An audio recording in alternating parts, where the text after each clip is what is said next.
Hello दोस्तों, मेरा नाम है विवेक सिंह और मैं आज आपको लेके आया हूँ प्रोग्रामिंग लैंग्वेज सी लैंग्वेज के बारे में। आज बताऊँगा मैं आपको।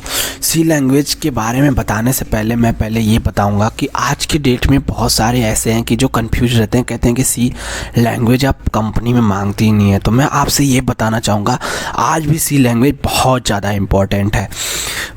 Y C language is so important. Oracle जो है, ओरेकल आपने नाम सुना होगा, Oracle written in C. Core libraries जो होती है और एंड्रॉयड वो सारी written in C. MySQL is written in C. Almost every device driver is written in C. Major parts of web browser in written in C. Unix operating system is developed in C. C is the world most popular programming language for students. C important to build programming skill. Covers basic features of all programming language. Campus recruitment process. तो आज के lecture में मैं आपसे बताऊंगा कि history of C language का क्या था, सी लैंग्वेज के पहले क्या था। तो develop of BCPL, basic combined programming language, जिसका फुल फॉर्म होता है BCPL का।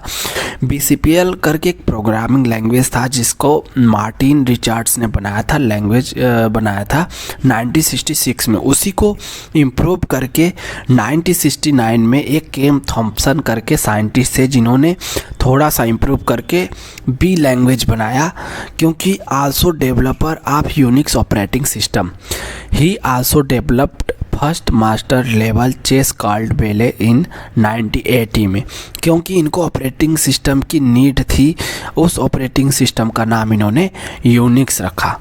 उसके बाद थर्ड नंबर पे जो आया आपको जो पढ़ाया जाता है सी लैंग्वेज। सी लैंग्वेज को डेनिस रिट्से नाम के 1972 में डेवलप किया था उन्होंने सी लैंग्वेज में। और वो लैब जो था USA में, एक लैब था AT&T बेल करके, वहाँ पे इन्होंने इसको बनाया था। तो को developer of Unix operating system, इनको डेनिस रिट्से को को डेवलपर भी यूनिक्स ऑपरेटिंग सिस्टम का कहा जाता है। आज हम जो यूनिक्स ऑपरेटिंग सिस्टम को पढ़ते हैं वो सी लैंग्वेज में है। तो दोस्तों, आज के लेक्चर में मैं आपको बताऊंगा कि क्या होता है कैरेक्टर सेट। तो दोस्तों, जैसे मैंने लिखा है यहाँ पे कि कैरेक्टर सेट क्या होता है A to Z, उसके बाद क्या होता है स्मॉल में A to Z 0 to 9। लेकिन ये A to Z और स्मॉल में A to Z है तो आपको कन्फ्यूज़न होगा। तो जो A to Z होता है ये आपका अपर केस होता है, कैपिटल वाला।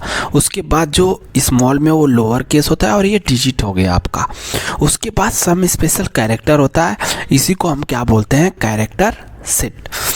उसके बाद हम आते हैं दोस्तों आइडेंटिफायर पे।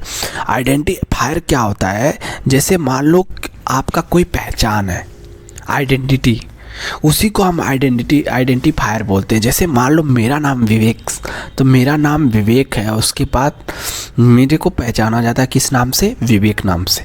तो they are the name given to program elements like variable, array, function को ही हम क्या बोलते हैं, आइडेंटिफायर। एरे और फंक्शन के बारे में आपको बाद में बताऊंगा। रूल्स यूज कैसे करते हैं आइडेंटिफायर पहचानने के लिए, जैसे यहाँ पे upper case A to Z है और उसके बाद यहाँ पे lower case A to Z है। इसको मैं कैपिटल A to Z ना बोलकर अपर केस बोलूँगा तो आप लोग समझ जाना। और ये लोअर केस, फिर उसके बाद क्या होना चाहिए, 0 to 9 होना चाहिए। उसके बाद स्पेशल कैरेक्टर में क्या होना चाहिए दोस्तों, अंडर स्कोर। जो ये अंडर स्कोर होता है दोस्तों, सब स्पेशल कैरेक्टर में तो सारे आते हैं, बट ये जो अंडर स्कोर होता है दोस्तों, इसको ऐसे लिखा जाता है और ये सबसे ज़्यादा इंपॉर्टेंट होता है। इसलिए अंडर स्कोर को हम किस में लेते हैं, आइडेंटिफायर में। और फर्स्ट लेटर मस्ट भी क्या होना चाहिए, कैरेक्टर। अगर आपको आइडेंटिफायर पहचानना है तो ये सारी चीज़ें होनी चाहिए। उसके बाद दोस्त, जो सी लैंग्वेज के सेंसिटिव होता है, सी लैंग्वेज, उसको हम दो पार्ट में बांटते हैं, अपर केस और लोअर केस। जैसे दोस्तों हमने बताया अपर केस और लोअर केस, तो अब आते हैं दोस्तों कि आइडेंटिफायर होता क्या है। जैसे देखो यक्स जो आया आपका, मैंने आपसे क्या बताया था, पहले अपर केस होना चाहिए, फिर लोअर केस होना चाहिए, फिर उसके बाद डिजिट होना चाहिए, और सम स्पेशल कैरेक्टर में क्या होना चाहिए, अंडर स्कोर, और उसके बाद क्या होना चाहिए, first letter must be character. तो देखो ये क्या है, कैरेक्टर है, तो ये क्या है, आइडेंटिफायर है। तो यहाँ पे क्या करोगे आप, यहाँ पे आप क्या करोगे, ट्रिक लगा दोगे कि ये आइडेंटिफायर आइडेंटिफायर है, उसके बाद ये भी है, ये नहीं है, और ये भी नहीं है, ये है, ये नहीं है, उसके बाद ये है, ये भी है। तो दोस्तों आपको दिख रहा होगा कि जहाँ पे मैंने गलत क्रॉस लगाया है वो क्या है, आपका आइडेंटिफायर नहीं है, लेकिन जो राइट का ट्रिक है वहाँ पे क्या है, आपका आइडेंटिफायर है। तो दोस्तों आप समझ गए होंगे कि क्योंकि देखो यक्स क्या है, आपका कैरेक्टर है आइडेंटिफायर, वाई क्या है आइडेंटिफायर है, 9x क्या है नहीं है क्योंकि इसमें डिजिट आ गया पहले, फिर एक्स वाई डॉट जेड ये भी नहीं है क्योंकि डॉट नहीं होता है सम स्पेशल कैरेक्टर में, ओनली कौन सा होता है, अंडरस्कोर। उसके बाद एक्स एप्पल वाला देखो ये भी नहीं है, एक्स वाई जेड वाला आइडेंटिफायर है, एक्स के बाद जो अंडरस्कोर 1 2 3 ये है, ठीक है। उसके बाद दोस्तों आपको कन्फ्यूज़न होगा कि अभी बताए थे कि नहीं होता है, लेकिन अंडरस्कोर है, इसमें क्या है अंडरस्कोर के पहले लगा दिया गया, इसलिए अंडरस्कोर 1 2 3 आपका आइडेंटिफायर है। अब आप आते हैं आइडेंटिफायर्स इन सी।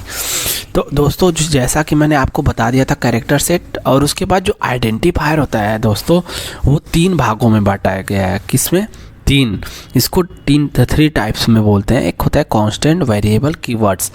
उसके बाद जो होता है इसका इंस्ट्रक्शन जो होता है दोस्तों, डेटा टाइप डिक्लेरेशन होता है, input output instruction, arithmetic instruction, control instruction. ये प्रोग्रामिंग में मैं आपको आगे बताऊंगा। तो आज के लेक्चर में सिर्फ आप इतना याद रखो कि कैरेक्टर क्या होता है, कैरेक्टर सेट क्या होता है, और आइडेंटिफायर हो गया। आइडेंटिफायर आप पहचान सकते हैं, मुझे उम्मीद है।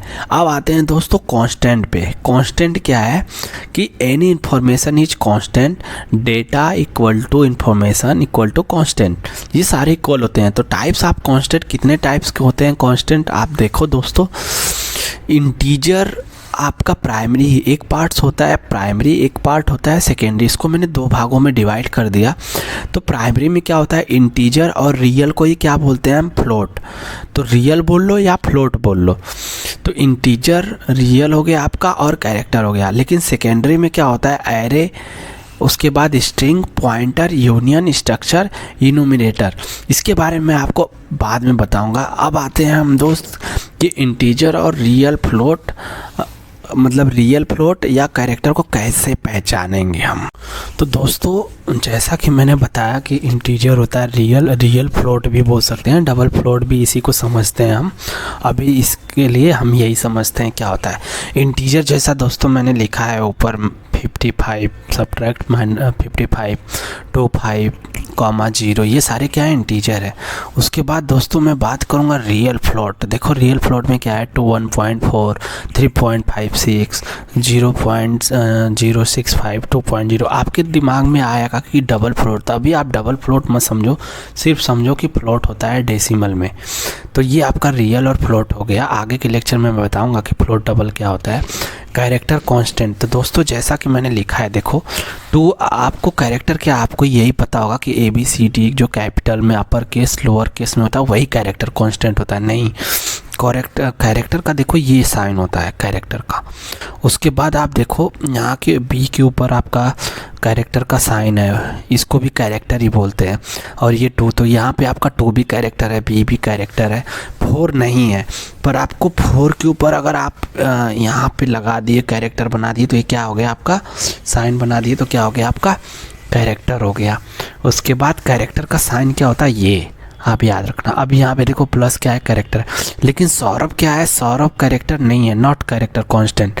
ये कैरेक्टर कांस्टेंट की बात हो रही है, ये कैरेक्टर कांस्टेंट नहीं है। इसके बारे में आपको बताऊंगा आगे कि ये स्ट्रिंग कैसे होता है, भोपाल जैसे हो गया।